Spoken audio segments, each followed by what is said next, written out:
राजेश अपनी पत्नी लता, बेटे सुनील और बहू आशा के साथ शास्त्री नगर में रहता था। आशा अपने सास ससुर के साथ बिल्कुल भी अच्छा बर्ताव नहीं करती थी। एक दिन, बहू, मेरी ये छड़ी टूट गई है, चलने में बड़ी परेशानी होती है। तू सुनील से कहकर नई छड़ी बनवा देना। सासू माँ, एक तो इतने खर्चे होते हैं और ऊपर से आपकी ये छड़ी खरीदने निकलेंगे तो 1-1.5 हजार से तो कम की तो आएगी नहीं। और वैसे भी आपको कहीं आना जाना तो होता नहीं। इस टूटी हुई छड़ी से ही काम चला लीजिए, इसकी मरम्मत करवा देते हैं। आशा वहाँ से चली जाती है। तभी उनके पति राजेश जी वहाँ आ जाते हैं। तुम क्यों झूठी उम्मीद बांधती हो अपनी बहू से?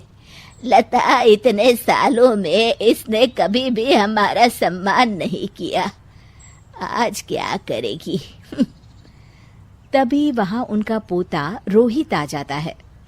दादी, ये देखो मैं आपके लिए क्या लाया हूँ। क्या बेटा?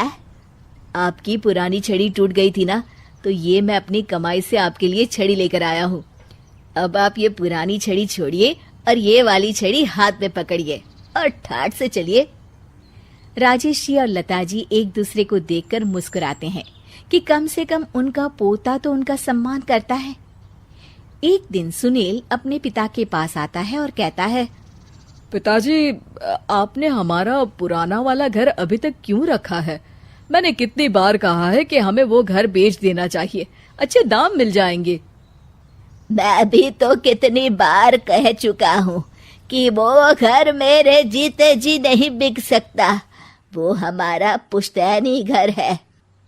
ओफो पिताजी, कब तक इन पुश्तैनी घर को संभाल के रखेंगे? अब छोड़ भी दीजिए मोह माया। आपके पूजा पाठ के दिन है, कहाँ आप एक घर के मोह में लगे हुए हैं। घर का मोह नहीं है बेटा, कुछ चंद यादें हैं, उनका मोह है। पर तुम ये बात नहीं समझोगे। आपसे तो बात करना ही बेकार है। लता जी और राजेश जी अपने बहू बेटे के इस दुर्व्यवहार से बहुत दुखी होते हैं। उनके बहू बेटे उनके साथ दुश्मनों जैसा बर्ताव करते थे। एक दिन जब रोहित घर आया तो देखता है कि उसकी माँ आशा अपनी सास को भला बुरा कह रही होती है। हाँ, आप दोनों ने तो हद कर रखी है, बस हर वक्त कोई ना कोई मांग रहती है आपकी। अरे बहू, मैंने तो बस इतना ही कहा कि तेरे ससुर जी को ठंडे पानी से नहाने में तकलीफ होती है, तो इनके लिए गर्म पानी कर दिया कर। अगर मेरे हाथ पांव चल रहे होते ना, तो मैं ही कर देती, तुझसे ना कहती। हाथ पांव तो अभी भी चलते हैं सासू माँ आपके, बस आप चलाती नहीं है। क्या मैं नहीं जानती कि ये सब नाटक है आपका, ताकि सारा काम मुझे ही करना पड़े। आशा वहां से चली जाती है और रोहित अपनी दादी के साथ इतना दुर्व्यवहार होता देख गुस्से से तिल मिला जाता है। वो गुस्से में अपनी माँ के पास जाता है। माँ, ये तुम किस तरह से दादी से बात करती हो? अरे तुझे नहीं पता बेटा, उनके तो 50 नाटक रहते हैं। खैर तू ये सब छोड़, मुझे तुझसे एक बात करनी है, और वो भी खुशखबरी वाली। कैसी खुशखबरी माँ? अरे तेरे पिताजी ने अपनी दोस्त की बेटी मेघा से तेरा रिश्ता तय कर दिया है। क्या मेघा से? माँ, पर हम तो बहुत अच्छे दोस्त हैं। मेघा से शादी का तो मैंने कभी सोचा भी नहीं। अरे नहीं सोचा तो अब सोच लेना। रोहित और मेघा बाहर एक दूसरे से मिलते हैं और बातें कर रहे होते हैं। मेघा, मुझे पता है कि हम दोनों की शादी होने वाली है, पर मैं तुम्हें एक बात अभी से बता देना चाहता हूँ। क्या रोहित? यही कि मेरी माँ एक अच्छी सास नहीं बनेगी, क्योंकि वो एक अच्छी बहू नहीं है। पर रोहित, आंटी को तो मैं बचपन से जानती हूँ, वो तो बहुत अच्छे स्वभाव की हैं।